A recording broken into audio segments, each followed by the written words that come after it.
Make sure that when you wake up, you don't feel too exhausted. It's usually a good sign that you need to change something. But in a baseline, if you're feeling okay, you're simply trying to improve. Now, if you are unwell, now you need to drastically, immediately intervene because it could lead to chronic fatigue or overexhausting the resources that your body has.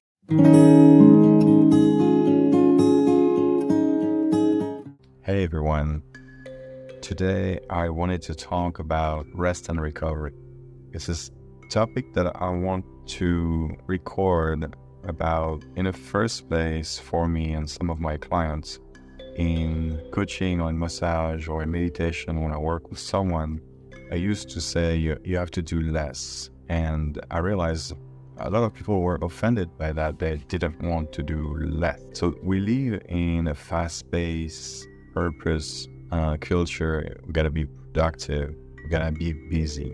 It feels almost impossible to conceive a moment where we can just rest, recover, take a nap, go to bed early.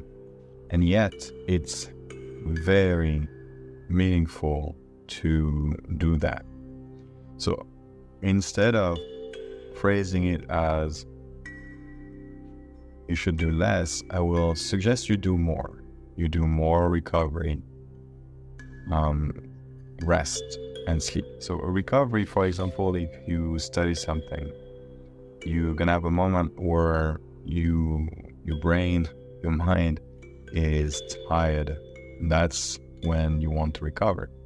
When you exercise, you gotta exercise, push yourself or get into your routine, and then you want to recover from that stop so that your body, at the moment of the recovery phase, it consolidates and gets better. That's when you want to consider doing that at time. That's if it's a baseline. Let's say you have a lifestyle that is busy and you want to improve something, so you will increase the recovery, the rest, the sleep. You could go to bed half an hour before you can sleep in maybe a bit longer. Make sure that when you wake up, you don't feel too exhausted.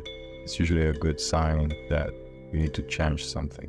But in a baseline, if you're feeling okay, you're simply trying to improve. Now, if you are unwell, now you need to drastically, immediately intervene because it could lead to chronic fatigue or overexhausting the resources that your body has. And most of us might do okay for a short burst of time, but it is something that I want to remind you of. There are some athletes that exhaust their resources by overtraining, and the metabolism can never really recover from that. Those are extreme cases. There are some people who will be very productive and push themselves and might get into chronic fatigue.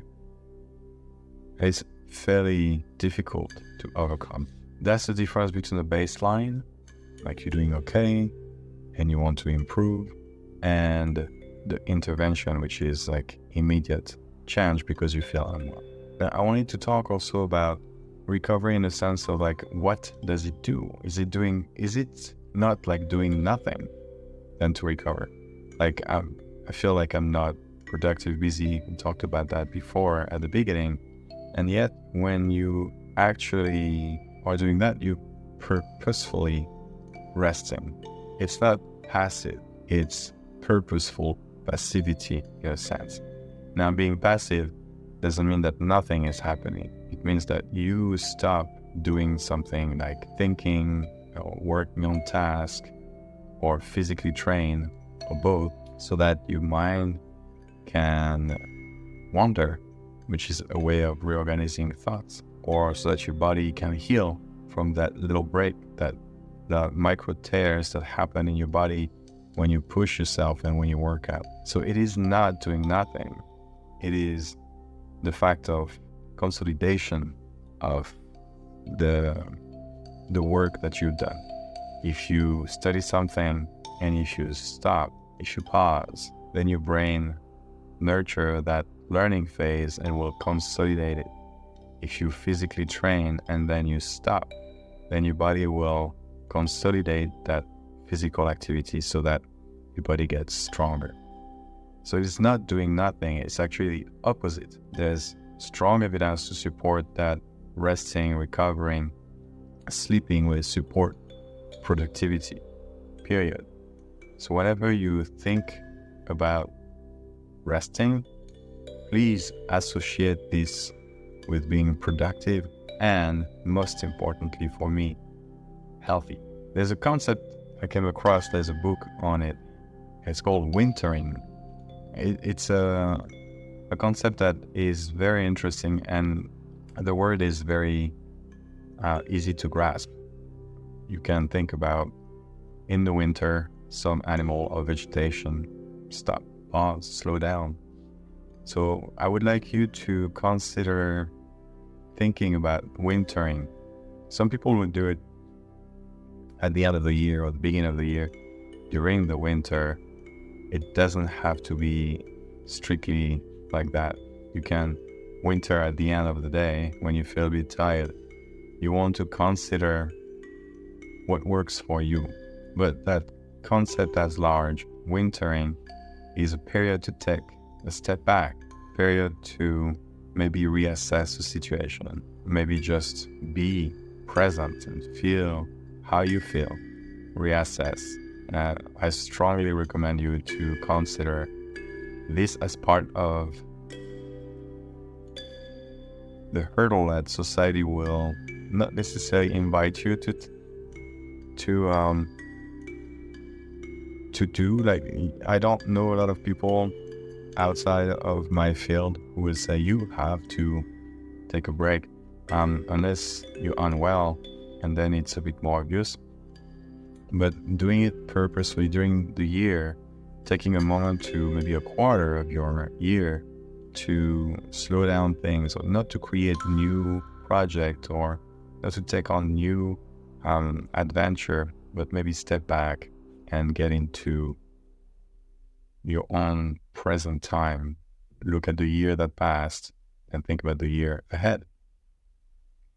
So is rest and recovery a silver bullet? Are you gonna be feeling better, improve your productivity just by resting and recovering? I doubt it. It's possible that it's the last piece that you're missing. It's possible that you've covered all the other parts.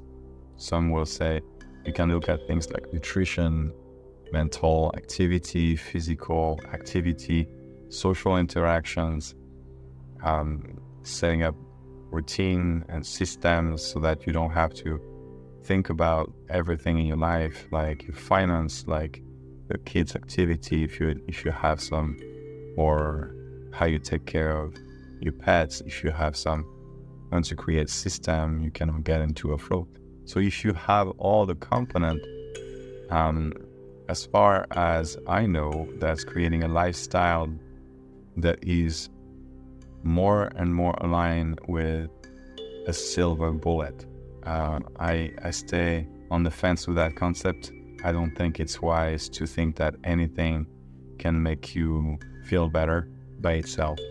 I think it's a very complex puzzle that needs to be solved by you and the people in your life. So the reason I share all of this is simple. I've transitioned from psychology to massage to coaching, like over a decade and a half. I've gone through the mind, then with the body, and then back to the mind, and doing some meditation also in group or with individual or by myself. I've explored all those aspects. It doesn't make me a guru. It doesn't make me someone who has figured it all out, but it does make me aware of where a lot of people I've met struggle. Like, I've worked with, I think, over 3,000 people in the past decade alone. I've had over 7,000 hours of therapeutic session that I provided with clients. I've provided clients with. I've also taken some French tutoring class, but obviously it's still a work in progress for my English. But the the reason I'm sharing this with you, and the reason I'm sharing it by talking slowly too, is for us to appreciate slowing down. Like, it used to be obvious to sit down, take a book, and read for an hour, or be in the passenger seat and look at the window for a couple of hours when I was a kid. And now I would like you to bring some of that back. I would like you to improve your health. I would like you to feel better.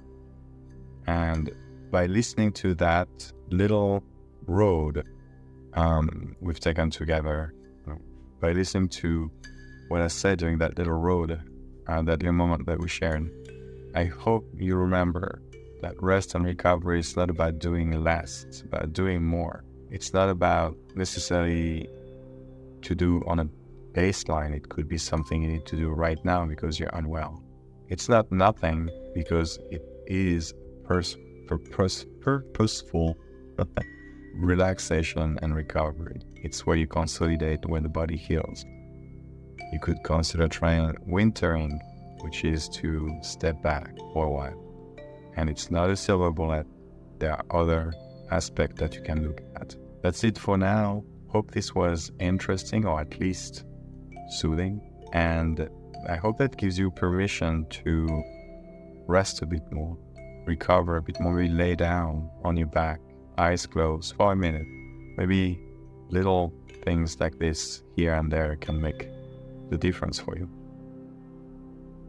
As a coach on health, as a massage therapist, and as a guide in meditation, I invite you to practice other things too. Remember, it's a big picture, and to take care of you and get help from friends, get accountability from friends.